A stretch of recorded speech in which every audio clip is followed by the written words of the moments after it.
उदयपुर के पास एक भगवान चतुर्भुज भगवान का एक बहुत सुंदर मंदिर था। उसमें एक पुजारी जी जिनका नाम देवा पांडा था, वो उसमें सेवा करते थे भगवान जी की, ठाकुर जी की, और खूब अच्छी तरह से उनको भगवान का सारा दिन उनकी सेवा में लगे रहते थे। वही उनके पुजारी का काम करते थे। भगवान को शयन कराना, भोग लगाना, नहलाना धुलाना सब काम करते थे। शाम को रोज़ महाराणा जी आया करते थे मंदिर में, और देवा पंडा जी भगवान की निर्माल्य माला को उनको पहनाया करते थे। तो एक बार शाम हो गई, शयन का टाइम हो गया, और महाराणा तो आए ही नहीं। तब देवा पंडा ने भगवान को शयन भोग लगाकर शयन करा दिया, और भगवान की उतरी हुई माला को उन्होंने देखा कि महाराज तो आज आए नहीं, अपने सिर में लगा ली, सिर में पहन ली।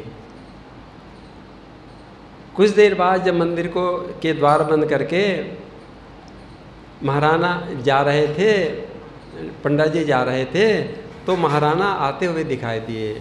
उन्हें देर हो गई थी आने में। पंडित जी ने देखा कि महाराज आए हैं, तो जल्दी जल्दी उन्होंने मंदिर के द्वार खोले और अंदर माला देखी कि उनको माला भेंट करने के लिए कोई माला है क्या, किंतु वहाँ कोई और माला दिखाई नहीं दी। तो पंडा ने विचार किया, जो अपने सिर में से उतारी हुई माला ही उतार कर और राणा जी को पहना दी। जब राणा ने माला को पहना तो उसमें देखा कि उस माला में तो एक दो पंडित जी के सफ़ेद बाल चिपके हुए हैं माला में।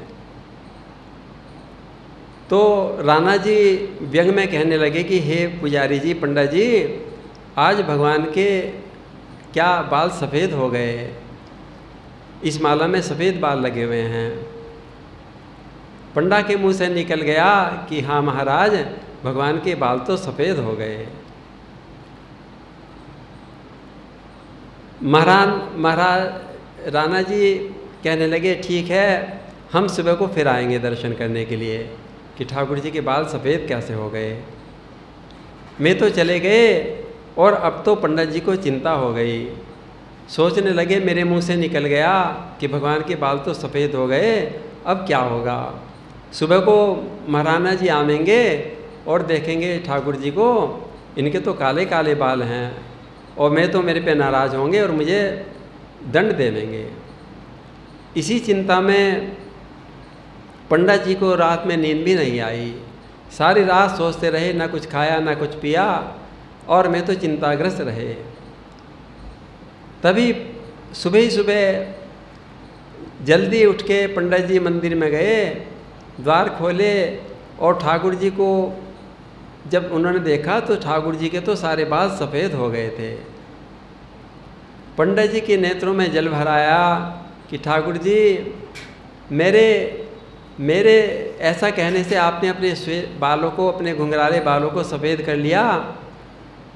मैं कैसा अधम हूँ, मैं तो कोई आपकी सेवा भी नहीं करता, कोई भक्ति नहीं करता, और आपने तो मेरे कारण से अपने सारे बाल सफ़ेद कर लिए। प्रभु बोले कि हे पंडित जी, अपने भक्तों के कारण तो मैं सब कुछ किया करता हूँ, और जब समय पर राणा जी आए तो उन्होंने देखा कि ठाकुर जी के तो सफ़ेद बाल हैं। राणा जी को बड़ा आश्चर्य हुआ, और किंतु विश्वास भी नहीं हुआ। उन्होंने सोचा कि पुजारी जी ने कोई नकली बाल ला के इनके ठाकुर जी को लगा दिए। तो उन्होंने निकट से जाकर प्रभु का दर्शन करना चाहा, और प्रभु के एक बाल को उन्होंने उखाड़ कर देखा कि नकली बाल होंगे तो उतर जाएंगे। किंतु जैसे ही उन्होंने प्रभु के एक बाल को उखाड़ा तो प्रभु जी तो एकदम से नाक जैसे बहुत दुख लगा हो, और उनको तो खून निकल आया, और खून के छींटे महाराणा के वस्त्र पर जाकर पड़े।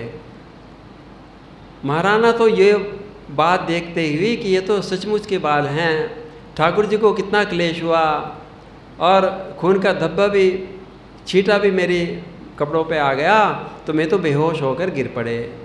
1 पहर तक मैं बेहोश ही रहे और जब उन्हें होश आया तो क्षमा मांगने लगे, प्रभु मेरे से भारी अपराध हो गया, मैंने पहले भक्त का अपराध किया, इन ब्राह्मण देवता का अपराध किया, इन पे मैंने शक किया और अब आप दूसरे आपका अपराध किया, मैंने बाल सचमुच के बाल देखे, आपके बाल उखाड़ना चाहा।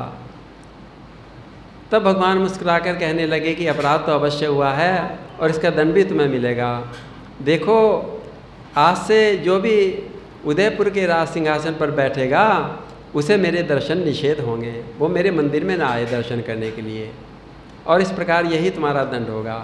इस प्रकार आज भी श्री चतुर्भुज भगवान के मंदिर में राज परिवार के जो राजा बनते हैं वो नहीं आते। इस प्रकार भगवान ने अपनी भक्त की महिमा बढ़ाई। बोलिए भक्त और भगवान की जय।